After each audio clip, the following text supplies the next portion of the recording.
PTI के मजीद 48 अरकान के इस्तीफे मंजूर। इस्लामाबाद स्पीकर कौमी असम्बली ने तहरीक इंसाफ के मजीद 48 अरकान के इस्तीफे मंजूर कर लिए। ज़राए के मुताबिक स्पीकर कौमी असम्बली राजा परवेज अशरफ ने पीटीआई के मजीद 43 अरकान के इस्तीफे मंजूर किए। ज़राए का कहना है कि इस्तीफे स्पीकर कौमी असम्बली ने चंद दिन कबल मंजूरी के लिए इलेक्शन कमीशन को अरसाल किए थे। ज़राए के मुताबिक स्पीकर ने 43 अरकान के इस्तीफे मंजूरी की समरी इलेक्शन कमीशन को भिजवा दी, जो इलेक्शन कमीशन को मसूल भी हो गई। कौमी असम्बली में तहरीक इंसाफ के टिकट पर मुंतखब होने वाले अब सिर्फ मुनहरिफ अरकान ही बाकी बचे हैं। स्पीकर ने इस्तीफे 22 जनवरी को ही मंजूर किए। दूसरी जानिब कौमी असम्बली का ज़राए का बताना है कि स्पीकर ने 22 जनवरी को बाकी 43 अरकान के इस्तीफे मंजूर करके इलेक्शन कमीशन को भिजवा दिए थे, इसलिए 23 जनवरी को ईमेल और व्हाट्सएप खिलाफ ज़ाब्ता थी। इस्तीफे 22 जनवरी को मंजूर किए गए थे, इसलिए 23 जनवरी को वापसी की दरख्वास्तें गैर मौसर थी। ज़राए का कहना है कि 22 जनवरी को असद कैसर और फवाद चौधरी ने मीडिया टॉक में बाकी अरकान के इस्तीफे मंजूर न करने का मुतालबा किया था। अब तक किन अरकान के इस्तीफे मंजूर हुए? याद रहे कि चंद रोज कबल भी स्पीकर कौमी असम्बली राजा परवेज अशरफ ने पाकिस्तान तहरीक इंसाफ के 34 अरकान कौमी असम्बली और साबिक वज़ीर दाखिला शेख रशीद के इस्तीफे मंजूर किए थे। अब मजीद 43 इस्तीफों की मंजूरी के बाद मजमूई तौर पर पाकिस्तान तहरीक इंसाफ के 122 और शेख रशीद का एक इस्तीफा मिलाकर 123 अरकान के इस्तीफे मंजूर हो चुके हैं। फवाद कहते हैं, असम्बली की कोई हैसियत नहीं, हमारी वापसी का मकसद राजा रियाज को हटाना था। इस्लामाबाद में पीटीआई रहनुमा फवाद चौधरी ने पार्टी अरकान के मजीद इस्तीफे मंजूर किए जाने पर रद्द-ए-अमल देते हुए कहा कि स्पीकर ने राजा रियाज को बचाने के लिए ये इक़दाम किया।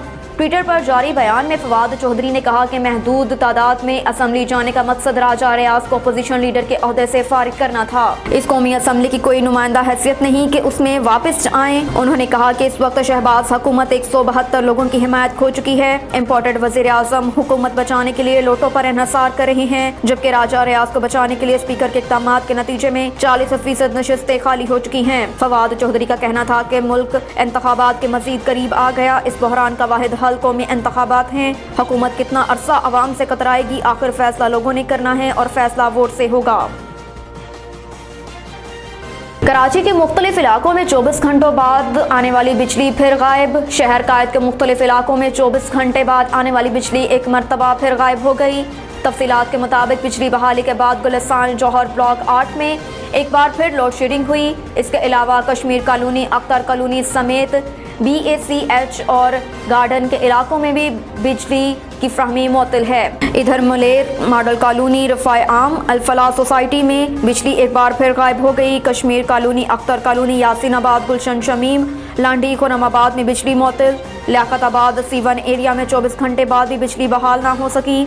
शहर के जिन इलाकों में बिजली मुअत्तल है उनमें नात, नाजिमाबाद, गुलशन इकबाल के मुख्तलिफ इलाकों समेत फेडरल B एरिया के चंद blocks, II Chundrigar road, Tariq road, Kharadar road समेत अतराफ के इलाके शामिल हैं। दूसरी जानिब वजारत तवानाई ने मुल्क भर के तमाम ग्रिड स्टेशन पर बिजली बहाल करने का दावा किया। वजारत तवानाई के मुताबिक मुल्क भर में NTDC के 11-12 ग्रिड स्टेशन पर बिजली बहाल कर दी गई, जबकि बिजली की मौजूदा पैदावार 9704 मेगावाट है। बिजली का निज़ाम मुकम्मल बहाल कर दिया। आइंदा 48 घंटे बिजली की कमी रहेगी। इस्लामाबाद में वफाकी वज़ीर तवानाई खुर्रम दस्तगीर ने कहा कि मुल्क भर में बिजली का निज़ाम मुकम्मल तौर पर बहाल कर दिया।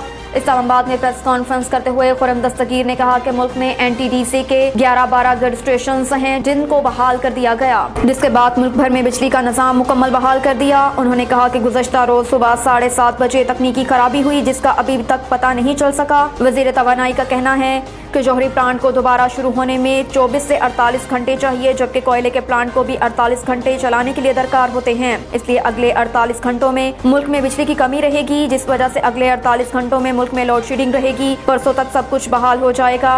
उन्होंने मजीद कहा कि मुल्क का तरसीली निज़ाम महफूज रहा है। बिजली के कारखाने चलाने के लिए वाफर मुख्तार में तेल मौजूद है। खुर्रम दस्तगीर का कहना था कि खदशा है और तफ्तीश करनी है, क्या हमारे सिस्टम में हैकिंग के जरिए बैरूनी मुदाखलत तो नहीं हुई। इस बात की भी तहकीकात की जाएंगे। अलबत्ता इंटरनेट से बैरूनी मुदाखलत के अमकान कम है। वज़ीर आज़म ने 3 रुकनी इंक्वायरी कमेटी बनाई है, जिसकी सरबराही मुसद्दिक मलिक करेंगे। उस्मान अनवर नए IG पंजाब तैनात। लाहौर में हुकूमत ने उस्मान अनवर को नया IG पंजाब तैनात कर दिया। उस्मान अनवर को पंजाब पुलिस का नया इंस्पेक्टर जनरल IG तैनात किया गया और कैबिनेट ने उनकी तैनाती का नोटिफिकेशन भी जारी कर दिया। वाज़ेह रहे कि गुज़श्ता रोज़ capital city police officer CCPO Lahore Ghulam Mahmood Dogar का तबादला कर दिया गया और उन्हें SNGAD रिपोर्ट करने का हुक्म दिया गया, जबकि बिलाल सदीक कमियाना को CCPO लाहौर तैनात कर दिया गया।